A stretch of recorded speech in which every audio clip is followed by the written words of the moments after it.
Okay, year 10, make sure that you've got the Giver books out, and can you go to page 154, and we're going to start with chapter 16. I'm going to read to you for about 20 minutes, not as long as I wanted to, but I'm full of a cold and I don't know how long I'm going to be able to last.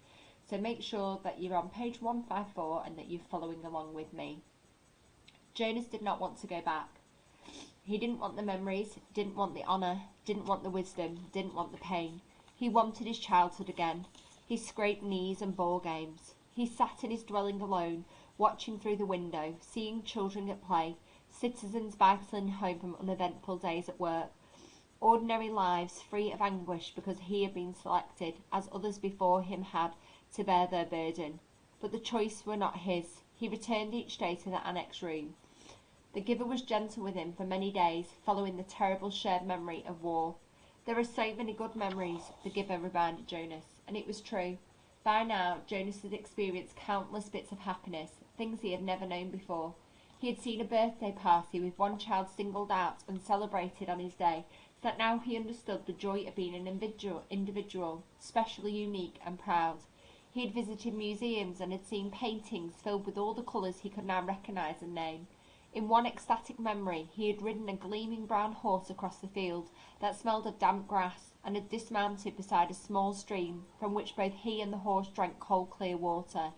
Now he understood about animals, and in the moment that the horse turned from the stream and nudged Jonas's shoulder affectionately with its head, he perceived the bonds between animal and human. He had walked through the woods and sat at night beside a campfire. Although he had, through the memories, learned about the pain of loss and loneliness, now he gained too an understanding of solitude and its joy. "What is your favourite?" Jonas asked the Giver. "You don't have to give it away yet," he added quickly. "Just tell me about it so I can look forward to it, because I'll have to receive it when your job is done." The Giver smiled. "Lie down," he said. "I am happy to give it to you." Jonas felt the joy of it as soon as the memory began. Sometimes it took a while for him to get his bearings, to find his place, but this time he fitted right in and felt the happiness that pervaded the memory. He was in a room filled with people, and it was warm, with firelight glowing on the hearth. He could see through a window that outside it was night and snowing.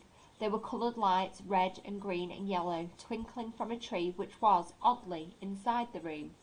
On a table, lighted candles stood in a polished golden holder, and cast a soft flickering glow. He could smell things cooking, and he heard soft laughter. A golden-haired dog lay sleeping on the floor. On the floor there were packages wrapped in brightly coloured paper and tied with gleaming ribbons. As Jonas watched, a small child began to pick up the packages and pass them around the room, to the other children, to the adults who were obviously parents, and to an older, quieter couple, man and woman, who sat smiling together on the couch. While Jonas watched, the people began one by one to untie the ribbons on the packages, to unwrap the bright papers, open the boxes, and reveal toys and clothing and books. There were cries of delight. They hugged one another. The small child went and sat on the lap of an old woman, and she rocked him and rubbed her cheek against his. Jonas opened his eyes and lay contentedly on the bed, still luxuriating in the warm and comforting memory. It had all been there, all the things he had learnt to treasure. "What did you perceive?" the Giver asked. "Warmth," Jonas replied, "and happiness. And let me think, family, that it was a celebration of some sort, a holiday, and something else. I can't quite get the word for it. It will come to you." Who were the old people? Why were they there? It had puzzled Jonas, seeing them in the room. The old of the community did not ever leave their special place, the house of the old, where they were so well cared for and respected. They were called grandparents. Grandparents? Grandparents. It meant parents of the parents long ago. Back and back and back, Jonas began to laugh. So actually, there could be parents of the actual parents. The Giver laughed too. "That's right, it's a little like looking at yourself in a mirror, looking at yourself looking in a mirror." Jonas frowned. "But my parents must have had parents. I never thought about it before. Who were my parents of the parents? Where are they?" "You could go and look in the Hall of Open Records. You'd find the names. But think, son, if you apply for children, then who will be their parents of the parents? Who will be their grandparents?"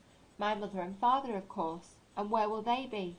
Jonas thought. "Oh," he said slowly, "when I finish my training and become a full adult, I'll be given my own dwelling, and then when Lily does, a few years later, She'll get her own dwelling, and maybe a spouse, and children if she applies to them, and then mother and father.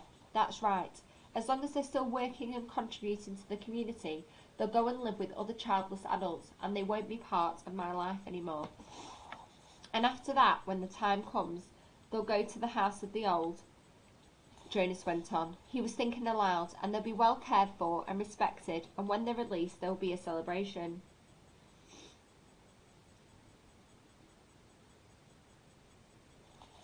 Which you won't attend, the giver pointed out. No, of course not, because I won't even know about it. By then I'll be so busy with my own life, and Lily will too. So our children, if we have them, won't know who their parents of parents are either. It seems to work pretty well that way, doesn't it? The way we do it in our community, Jonas asked. I just didn't realise there was any other way until I received that memory.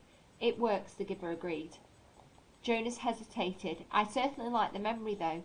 I can see why it's your favourite. I couldn't quite get the word for the whole feeling of it, the feeling that was so strong in the room.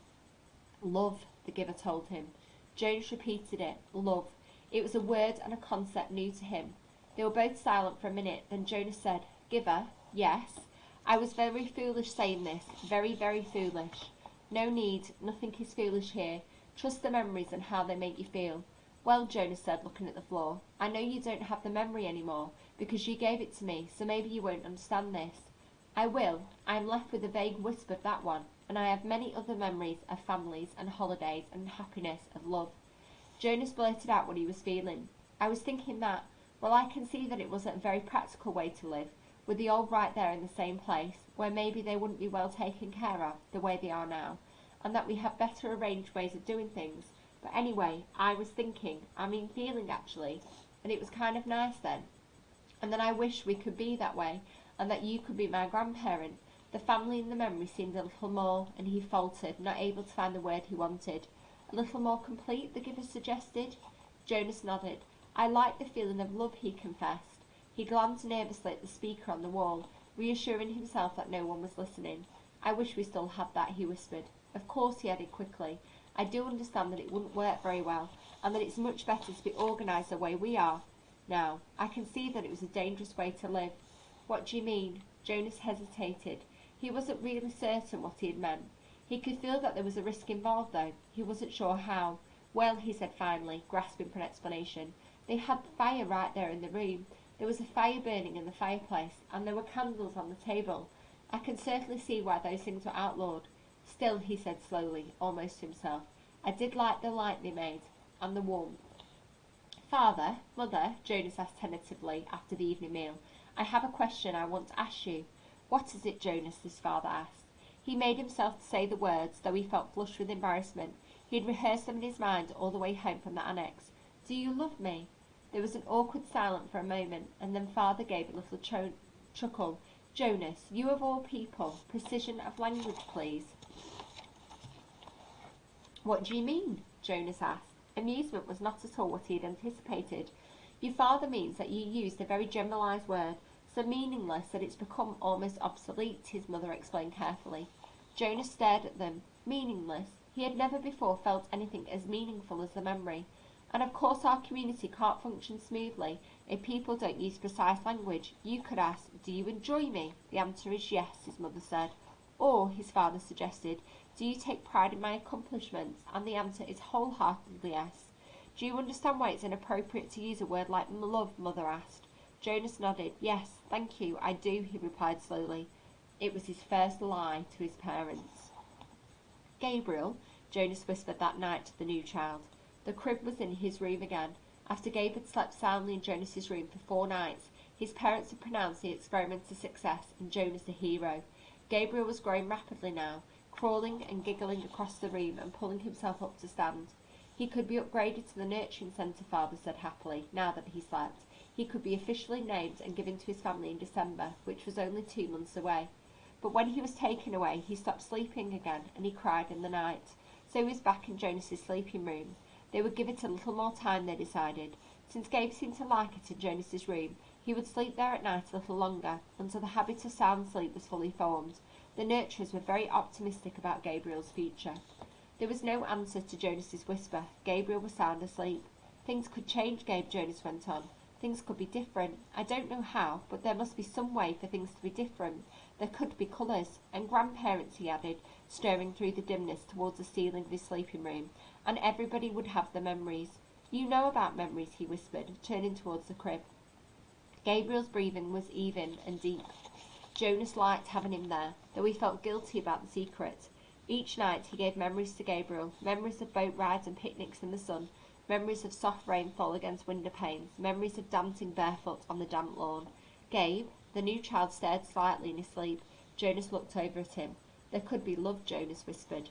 The next morning, for the first time, Jonas did not take his pill. Something within him, something that had grown there through the memories, told him to throw the pill away. So remember, that's the pill that controls puberty.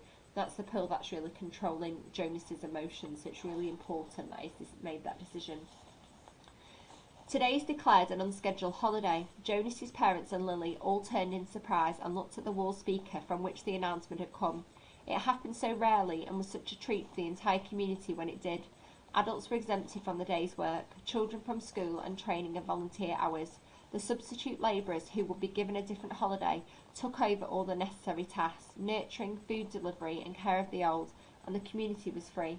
Jonas cheered and put his homework folder down. He had been about to leave for school. School was less important to him now, and before much more time had passed, his formal schooling would end.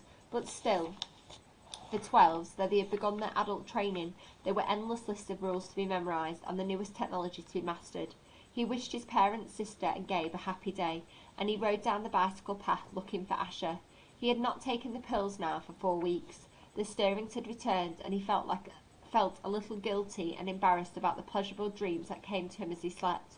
But he knew he couldn't go back to the world of no feelings that he had lived in for so long, and his new heightened feelings permeated a great realm than simply his sleep.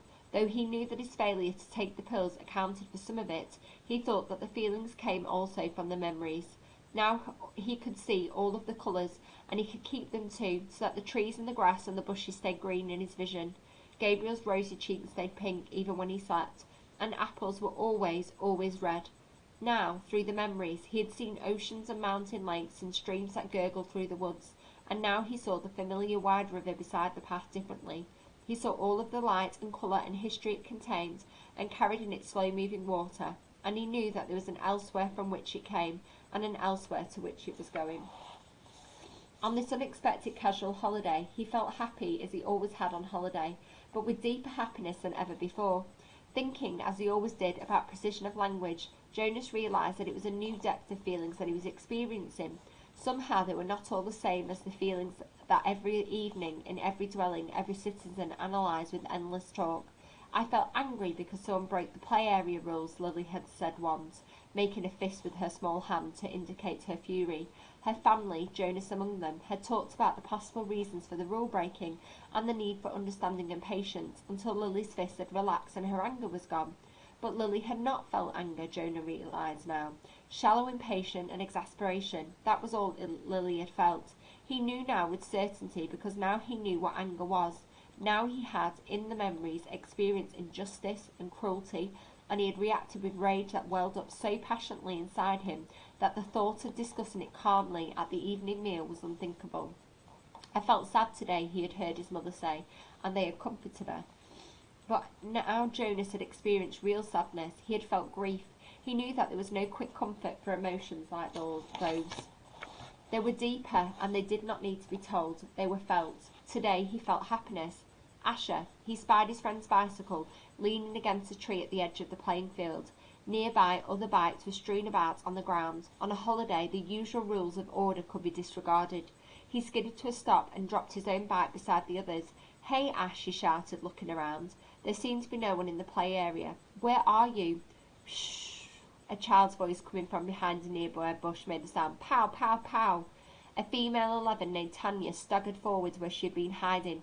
Dramatically, she clutched her stomach and stumbled about in a zigzag pattern, groaning. "You got me," she called, and fell to the ground, grinning. Blam! Jonas, standing on the side of the playing field, recognised Asher's voice. He saw his friend, aiming an imaginary weapon in his hand, dart from behind one tree to the other. "Blam! You're in my line of ambush, Jonas. Watch out." Jonas stepped back. He moved behind Asher's bike and knelt so that he was out of sight. It was a game he had often played with the other children, a game of good guys and bad guys, a harmless pastime that used up their contained energy and ended only when they all lay posed in freakish postures on the ground. He had never recognised it before as a game of war. Attack! The shout came from behind the small storehouse where the play equipment was kept. 3 children dashed forward, their imaginary weapons in firing position.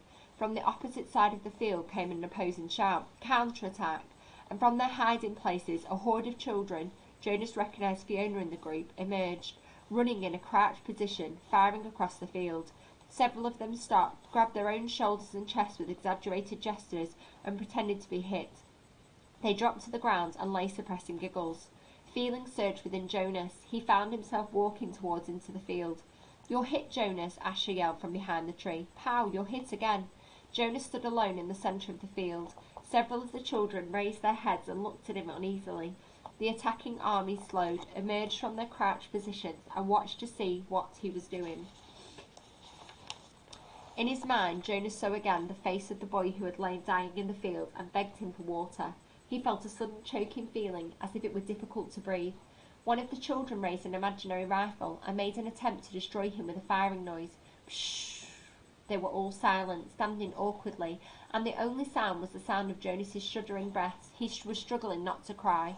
Gradually, when nothing happened, nothing changed, the children looked at each other nervously and went away. He heard the sounds as they righted their bicycles and began to ride down the path that led from the field. Only Asher and Fiona remained. "What's wrong with Jonas? It's only a game," Fiona said. "You ruined it," Asher said in an irritated voice. "Don't play it any more," Jonas pleaded. "Am I the only one who's training for assistant? I'm the one who's training for assistant recreation director," Asher pointed out angrily. "Games aren't your area of expertise." Expertise, Jonas corrected him automatically. "Whatever. You can't say what we play, even if you are going to the new receiver." Asher looked warily at him. "I apologise for not paying you the respect you deserve," he mumbled. "Asher," Jonas said. He was trying to speak carefully and with kindness to say exactly what he wanted to say. "You had no way of knowing this. I didn't know it myself until recently. But it's a cruel game. In the past there have—" "I said I apologise, Jonas." Jonas sighed. It was no use. Of course Asher couldn't understand. "I accept your apology, Asher," he said wearily. "Do you want to go for a bike ride along the river, Jonas?" Fiona asked, biting her lip with nervousness. Jonas looked at her. She was so lovely. For a fleeting instant he thought he would like nothing better than to ride peacefully along the river path, laughing and talking with his gentle female friends, but he knew that such times had been taken from him now. He shook his head, and after a moment his 2 friends turned and went on their bikes, and he watched as they rode away. Jonas trudged to the bench beside the storehouse and sat down, overwhelmed with feelings of loss. His childhood, his friendships, his carefree sense of security, all of those things seemed to be slipping away. With his new heightened feelings, he was overwhelmed by sadness at the way that others had laughed and shouted, playing at war, but he knew that they could not understand why without the memories. He felt such love for Asher and Fiona, but they could not feel it back without the memories, and he could not give them those. Jonas knew with certainty that he could change nothing. Back in their dwelling that evening, Lily chatted merrily about the wonderful holiday she had had, playing with her friends, having a midday meal out of doors, and, she confessed, sneaking a very short try in her father's bicycle. "I can't wait till I get my very own bicycle next month. Father's is too big for me." "I fell," she explained matter-of-factly. "Good thing Gabe wasn't in the child seat." "A very good thing," Mother agreed, frowning at the idea of it. Gabriel waved his arms at the mention of himself. He'd begun to walk just the week before. The first steps of a new child were always the occasion for celebration at the nurturing centre, Father had said, but also for the introduction of the discipline ones. Now Father brought the slender instrument home with him each night, in case Gabriel misbehaved. But he was happy, easy-going toddler. Now he moved unsteadily across the room, laughing. "Gay," he chirped, "Gay." It was the way he said his own name. Jonas brightened. It had been a depressing day for him, after such a bright start, but he set his glum thoughts aside. He thought about starting to teach Lily to ride so that she could speed off proudly after her ceremony of 9, which would be coming soon. It was hard to believe that it was almost December again, that almost a year had passed since he had become a 12. He smiled as he watched the new child plant one small foot carefully before the other, grinning with glee at his own steps as he tried them out. "I want to get to sleep early tonight," Father said. "Tomorrow's a busy day for me. The twins are being born tomorrow, and the test results show that they're identical. One for here, one for elsewhere, Lily chanted. One for here, one for else. Do you actually take it elsewhere, Father? Jonas asked. No, I just have to make the selection. I weigh them, hand the larger over to a nurturer who's standing by waiting, and then I get the smaller one all cleaned up and comfy. Then I perform a small ceremony of release and, he glanced down, grinning at Gabriel. Then I wave, bye-bye, he said, in the new child's sweet voice he used when he spoke to the new child. He waved his hand in the familiar gesture. Gabriel giggled and waved back at him. And somebody else comes to get him, somebody from elsewhere. That's right, Jonas Bonus. Jonas rolled his eyes in embarrassment at that the father had used a silly pet name. Lily was deep in thought. What if they gave the little twin a name elsewhere? A name like, oh, maybe Jonathan, and here in our community, at his naming, the twin that we kept here is given the name Jonathan. And then there would be 2 children with the same name, and they would look exactly the same, and someday, maybe then when they were 6, one group of 6s would go to another community on a bus, and there in the other community and the other group of 6s would be a Jonathan who was exactly the same as the other Jonathan, and then maybe they would get mixed up and take the wrong Jonathan home, and maybe his parents wouldn't notice, and then, she paused for breath. Lily, Mother said, I have a wonderful idea. Maybe when you become a 12 they'll give you the assignment as storyteller. I don't think we've had a storyteller in the community for a long time, but if I were on the committee I would definitely choose you for that job. Lily grinned. I have a better idea for one more story, she announced. What if actually we were all twins and didn't know it? And so elsewhere there will be another Lily, and another Jonas, and another father, and another Asher, and another chief elder, and another... Father groaned. Lily, he said, it's time for bedtime. Giver, Jonas asked the next afternoon, do you ever think about release? Do you mean my own release, or just the general topic of release? Both, I guess. I should have been more precise, but I don't know exactly what I meant. Sit back up, no need to lie down while we're talking. Jonas, who had already been stretched out on the bed when the question came to his mind, sat back up. I guess I do think about it occasionally, the giver said. I think about my own release when I'm in an awful lot of pain. I wish I could put in a request for it sometimes, but I'm not permitted to do that until the new receiver is trained. Me, Jonas said in a dejected voice. He was not looking forward to the end of the training when he would become the new receiver. It was clear to him what a terribly difficult and lonely life it was, despite the honour. I can't request release either, Jonas pointed out. It was in my rules. The giver laughed harshly. I know that. They hammered out those rules after the failure 10 years ago. Jonas had heard again and again now reference to the previous failure, but he still did not know what had happened 10 years before. Giver, he said, tell me what happened, please. The giver shrugged. On the surface, it was quite simple. A receiver-to-be was selected, the way you were. The selection went smoothly enough. The ceremony was held and the selection was made. The crowd cheered as they did for you. The new receiver was puzzled and a little frightened, as you were. My parents told me it was a female. The giver nodded. Jonas thought of his favourite female, Fiona, and shivered. He wouldn't want his gentle friend to suffer the way he had, taking on the memories. What was she like? He asked the giver. The giver looked sad thinking about it. She was a remarkable young woman, very self-possessed and serene, intelligent and eager to learn. He shook his head and drew a deep breath. You know, Jonas, when she came to me in this room, when she presented herself to begin her training. Jonas interrupted with a question. Can you tell me her name? My parents said that it wasn't to be spoken again in the community, but couldn't you just say it to me? The giver hesitated painfully, as if saying the name aloud might be excruciating. Her name was Rosemary, he said to Jonas finally. Rosemary. I like that name. The giver went on. When she came to me for the first time, she sat there in the chair where you sat on your first day. She was eager and excited and a little scared. We talked. I tried to explain things as well I could. The way you did to me. The giver chuckled ruefully. The explanations are difficult. The whole thing is so beyond one's experience. But I tried, and she listened carefully. Her eyes were very luminous, I remembered. He looked up suddenly. Jonas, I gave you a memory that I told you was my favourite. I still have a shred of it left. The room with the family and the grandparents. Jonas nodded. Of course he remembered. Yes, he said. It had that wonderful feeling with it. You told me it was love. You can understand then that's what I felt for Rosemary, the giver explained. I loved her. I feel it for you too, he added. What happened to her? Jonas asked. Her training began. She received well as you do. She was so enthusiastic, so delighted to experience new things. I remember her laughter. His voice faltered and trailed off. What happened? Jonas asked again, after a moment. Please tell me. The giver closed his eyes. It broke my heart, Jonas, to transfer pain to her, but it was my job. It was what I had to do, the way I've had to do it with you. The room was silent, and Jonas waited. Finally, the giver continued. 5 weeks, that was all. I gave her happy memories, a ride on a merry-go-round, a kitten to play with, a picnic. Sometimes I chose one just because I knew it would make her laugh, and I so treasured the sound of that laughter in this room that had always been silent. But she was like you, Jonas. She wanted to experience everything. She knew that it was her responsibility, and she asked me for more difficult memories. Jonas held his breath for a moment. You didn't give her war, did you? Not just after 5 weeks. The giver shook his head and sighed. No, and I didn't give her physical pain, but I gave her loneliness, and I gave her loss. I transferred a memory of a child taken from its parents. That was the first one. She appeared stunned at its end.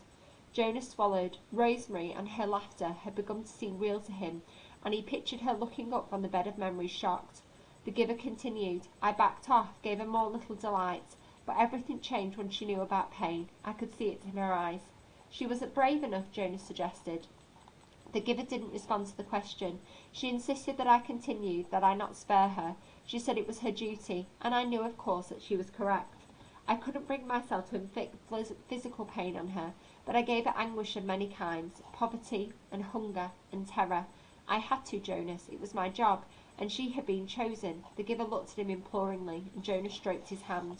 Finally, one afternoon, we finished for the day. It had been a hard session. I tried to finish, as I do with you, by transferring something happy and cheerful, but the times of laughter were gone by then. She stood up very silently, frowning, as if she were making a decision. Then she came over to me and put her arms around me. She kissed my cheek. As Jonas watched, the giver stroked his own cheek, recalling the memory of Rosemary's lips 10 years before. She left here that day, left this room, and did not go back to her dwelling. I was notified by the speaker that she had gone directly to the chief elder and asked to be released. But it's against the rules. The receiver in training can't apply for release. It's in your rules, Jonas. But it wasn't in hers. She asked for release, and they had to give it to her. I never saw her again. So that was the failure, Jonas thought. It was obvious that it saddened the giver very deeply, but it didn't seem to be such a terrible thing after all, and he, Jonas, would never have done it, never have requested release, no matter how difficult his training became. The giver needed a successor, and he had been chosen. A thought occurred to Jonas. Rosemary had been released very early in her training. What if something happened to him, Jonas? He had a whole year's worth of memories now. Giver, he asked, I can't request release, I know that. But what if something happened, an accident? What if I fell into the river like the little 4 Caleb did? Well, that doesn't make sense because I'm a good swimmer. But what if I couldn't swim and fell into the river and was lost? Then there wouldn't be a new receiver, but you would already have given away an awful lot of important memories. So even though they would select a new receiver, the memories would be gone except the shreds that you have left of them. And then what if? And he started to laugh suddenly. I sound like my sister Lily, he said, amused at himself. The giver looked at him gravely. You just stay away from the river, my friend. The community lost Rosemary after 5 weeks, and it was a disaster for them. I don't know what the community would do if they lost you. Why was it a disaster? I think I mentioned it to you once, the giver reminded him, that when she was gone the memories came back to the people. If you were to be lost in the river, Jonas, your memories would not be lost with you. Memories are forever. Rosemary only had those 5 weeks' worth, and most of them were good ones. But there were those few terrible memories, the ones that had overwhelmed her. For a while they overwhelmed the community. All those feelings. They'd never experienced that before. I was so devastated by my own grief at her loss, and my own feeling of failure, that I didn't even try to help them through it. I was angry too. The giver was quiet for a moment, obviously thinking. You know, he said finally, if they lost you with all the training you've had now, they'd have all those memories again themselves. Jonas made a face. They'd hate that. They certainly would. They wouldn't know how to deal with it at all. The only way I deal with it is by having you there to help me, Jonas pointed out with a sigh. The giver nodded. I suppose, he said slowly, that I could. You could what? The giver was still deep in thought. After a moment he said, if you floated off in the river, I suppose I could help the whole community the way I've helped you. It is an interesting concept. I need to think about it some more. Maybe we'll talk about it again sometime, but not now. I'm glad you're a good swimmer, Jonas, but stay away from the river. And he laughed a little, but the laughter was not light-hearted. His thoughts seemed to be elsewhere, and his eyes were very troubled. Okay, can we stop reading there? So what I want you to do today is I want you to get out your giver booklets that I know we've not used lots of, but I want you to use them today while I'm not here. So in your booklet, go to the questions on chapter 15 and 16, okay? And then you can have a go at activity 7 that comes after that, okay? So that should keep you going till the end of the lesson. So get your booklets out, chapter 15, chapter 16, activity 7, they're in the box at the front. If you have lost your booklet, just use somebody else's to copy off and you can do it inside your blue books. Okay, see you tomorrow, year 10.